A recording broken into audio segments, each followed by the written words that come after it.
Attention, cette émission est laissée à la discrétion de l'auditeur. Les propos et les opinions peuvent choquer.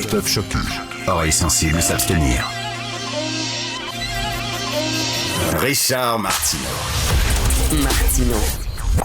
Un animateur pas comme les autres.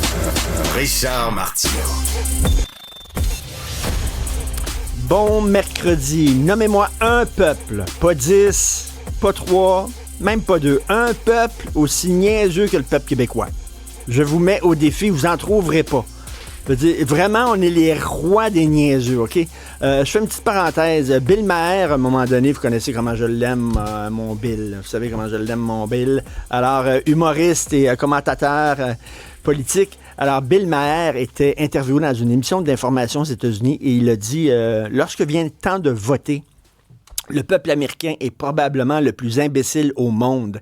Et là, l'animateur était vraiment fâché, puis il dit, voyons donc, vous pouvez pas dire ça, insulter tous les Américains. Et il dit, je persiste et signe, on est les plus imbéciles au monde. Eh bien non, mon cher Bill, vous avez perdu, vous êtes maintenant en deuxième position. On est les plus imbéciles au monde. Alors, c'est le nouveau sondage. Vous pouvez lire tous les détails de ce sondage-là dans le Journal de Montréal. On regardait ça, Maximile, le recherchiste de l'émission, et moi. Et on rigolait, franchement. Alors, si Pablo Rodriguez était le chef du Parti libéral du Québec, ce qui va arriver, hein, on s'entend, là, ce qui va arriver, alors voici quelles seraient les intentions de vote. 26% pour le PQ, 25% pour la CAQ, 28% pour le Parti libéral du Québec. Oui, si Pablo Rodriguez était chef du PLQ, vous voteriez PLQ. C'est le PLQ qui gagnerait les prochaines élections. OK, qu'est-ce qu'il a fait Pablo Rodriguez pour que soudainement les gens soient entichés par lui? Qu'est-ce qu'il a dit? Il était à côté de Trudeau quand Trudeau mis de l'avant ses politiques migratoires complètement débiles qui nous mettent toutes dans la marde au Canada. Il n'a rien dit. Il était là, ben oui. Alors, il était là quand Trudeau ne défendait pas le français. Il était là, lui, puis il était, il était à côté. Et là, s'il est chef du Parti libéral, savez-vous quoi? Savez-vous ce que dit ce sondage-là? Si Pablo Rodriguez était chef du PLQ, il y a des gens qui s'apprêtaient à voter PQ qui laisseraient le PQ pour voter PLQ. Ça, c'est pas niaiseux, c'est quoi, là? Ça, c'est pas niaiseux. Vous aimez ses cheveux. J'ai des beaux cheveux, moi aussi. Regardez ça. Regardez. Des beaux cheveux. Ils sont tout blancs. Comme Pablo, j'en ai beaucoup aussi. Alors, est-ce que vous allez voter pour moi si je me présente, mettons, chef du Parti vert ou, je sais pas, Parti rhinocéros? J'aime ça, ses cheveux. Qu'est-ce qu'a dit Pablo Rodriguez pour que, soudainement, il y ait un tel engouement? J'en reviens pas. Il y a PSPP qui doit être chez eux, puis il doit être de même.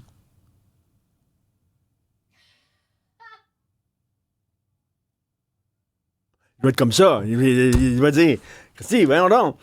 À un moment donné, j'étais vraiment, là, j'étais la nouvelle saveur du mois, même pas, là. Lui, c'est un homme qui se tient debout. PSPP, c'est un homme qui se tient debout. C'est un homme qui a des principes. C'est un homme qui a dit, c'est pas vrai que moi, m'a porté, là, je vais porter parole, là, je vais lever ma main droite, puis je vais dire que j'aime le roi, puis la monarchie britannique, puis tout ça, je vais me tenir debout. Puis ça, c'est un homme de principe. On les aime comme ça.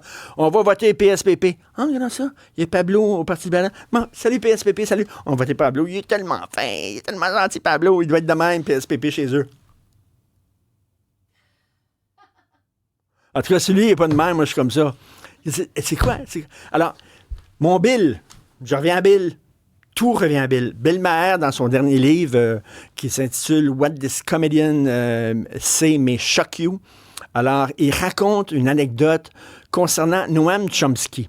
Noam Chomsky, une figure importante de la gauche, là, de la très grande gauche aux États-Unis. Et Chomsky, à un moment donné, il était dans une auto puis il s'est mis à écouter une ligne ouverte de sport. OK, c'est assez difficile d'imaginer Noam Chomsky intéressé par une ligne ouverte de sport, mais il écoutait ça. Puis il a écrit à un moment donné, il a dit, j'étais étonné par l'intelligence des propos des gens. Les gens suivaient la POC, les gens connaissaient leur affaire, on sent qu'ils réfléchissaient avant de parler, puis c'est pas ironique, là. Il dit, tout le monde arrivait, puis critiquait la stratégie de tel club et tel autre club, puis les statistiques, puis le joueur, puis tout ça, puis véritablement, les gens étaient hyper informés, puis j'ai trouvé ça génial. Il dit, comment ça se fait, c'est pas comme ça quand les gens votent? Même pas foutu de savoir c'est quoi le programme de tel ou tel parti. Ou tu sais, il vote de la cravate, ou il a l'air fin. Est-ce que vous votez pour quelqu'un avec qui vous voulez prendre une bière, ou vous votez quelqu'un pour qui dirige le pays? Et c'est drôle. Et quand c'est le temps, là, soudainement, là, de s'impliquer dans le sport, les gens sont là, puis ils regardent les statistiques, puis ils parlent pas à travers leur chapeau, puis tu sais, vraiment. Mais quand c'est le temps de voter... Alors voilà, Pablo Rodriguez serait premier ministre du Québec, comme ça. Boum! Alors, expliquez-moi quelqu'un, je vais bien sûr en parler avec tantôt Emmanuel Latraverse et Marc-André Leclerc. J'ai hâte de voir comment ils voient ça, eux autres. Est-ce que vous trouvez que le français recule à Montréal? Faites-vous-en pas, c'est terminé. C'est réglé. La question du français à Montréal, c'est réglé. Premièrement, ils ont dit qu'il va y avoir un quartier francophone à Montréal, un quartier pour les Français. C'est ça que j'attendais. Moi, je dis, les Italiens ont leur quartier, les Chinois ont leur quartier, il y a le petit Maghreb aussi, les gens arabes ont leur quartier, puis tout ça, mais il manquait, Christian, un quartier pour les francophones. Il y en a eu un. Alors, c'est sa rue Saint-Denis, entre Ontario et Maisonneuve. Un petit bout. Ça, c'est le fun. Mais là, attendez une minute. Le Comité sur la langue française de la Ville de Montréal recommande la création d'un bureau de la langue française et de la francophonie. Wow! Ça, là, j'ai lu ça, puis j'étais de même. Un bureau de la langue française et de la francophonie. C'est ça qui manque. Comment ça, j'ai pas pensé à ça, maudit? Au Québec, c'est ça. Quand il y a quelque chose, il y a un problème quelque part, on va créer un bureau. On va ajouter une case dans l'organigramme. Donnez-moi l'organigramme de la Ville de Montréal. Ben, on va ajouter une case ici, là. Ça va être le bureau de la langue française et de la francophonie. Et regardez bien ça. Qu'est-ce qu'ils vont faire? Ils vont prioriser la tenue d'activités ou d'événements culturels en français dans les institutions municipales. L'hôtel de ville, toi là, d'un arrondissement à Montréal vont présenter des pièces de théâtre en français. Moi, je suis sûr que le livreur pakistanais qui vit là, dans son ghetto, où il lit jamais le Journal de Montréal, jamais la presse, jamais le Devoir, il y a un satellite dish sur son balcon, puis il regarde la télévision de son pays d'origine. Je suis sûr quand il va dire « Hey, il y a une pièce de théâtre de Beckett, toi. Hein? À la, je sais pas, la Maison de la culture de Côte-des-Neiges. » Ah oui, les enfants, on va aller voir ça. Moi, je suis convaincu, là. Je suis convaincu. C'est tellement bon pour le français, ça. Et attendez, écoutez. Renforcer la représentation. Ça, c'est fantastique. Pour aider la langue française à Montréal, le nouveau bureau va renforcer la représentation de la ville à des instances clés et événements d'envergure de la francophonie institutionnelle. Ça veut dire ils vont aller en voyage dans des rencontres internationales de la francophonie. Puis là, ça va boire du bon vin, puis ça va manger des escargots et des cuisses de grenouille. Puis là, ça va, tu sais, là, ça va discuter. Et tabac que les anglophones n'ont qu'à bien se tenir. Je vous jure que la langue française va faire des progrès incroyables à la Ville de Montréal. C'est ça qui manquait. Qu'est-ce qu'on peut faire? Leur donner un compte de dépenses. Alors, donc, créer un bureau de la langue française de la francophonie avec un compte de dépenses. Le v'là. Le v'là le flash, le v'là l'idée. Alors, demain, vous pensez que je suis furieux aujourd'hui? Attendez demain, quand on va parler de ça avec Gilles Proulx. Attendez, là, vous avez 24 heures pour vous préparer, OK? Là?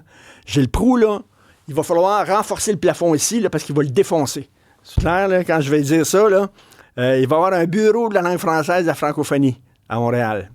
Wow! Ça, c'est quelque chose. Alors ça, c'est un document, là, ils ont fait 8 recommandations.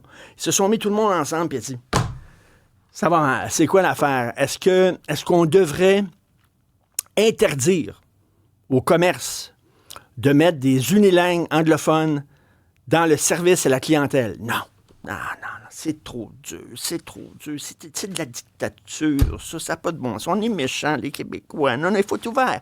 Non, ce qu'il faut faire, tu vois, c'est aller dans les instances internationales. C'est ça qu'il faut faire, discuter là, avec l'ambassadeur du Gabon. Tu comprends-tu? Ou avec le représentant du dictateur d'une petite tyrannie africaine quelque part. Là. Puis là, on va discuter de l'avenir du français. En prenant... C'est quoi qu'ils ont fait à l'Office l'Office de consultation publique de Montréal? Qu'est-ce qu'ils avaient mangé déjà à Paris? Là? Je pense que c'était des escargots, des huîtres. Un souper d'huîtres. Boum, bingo! Alors, c'est ça qu'on va faire, des soupers d'huîtres. Et ça va aider énormément la langue française. Bon, OK, je vais respirer un peu par le nez pendant la petite pause.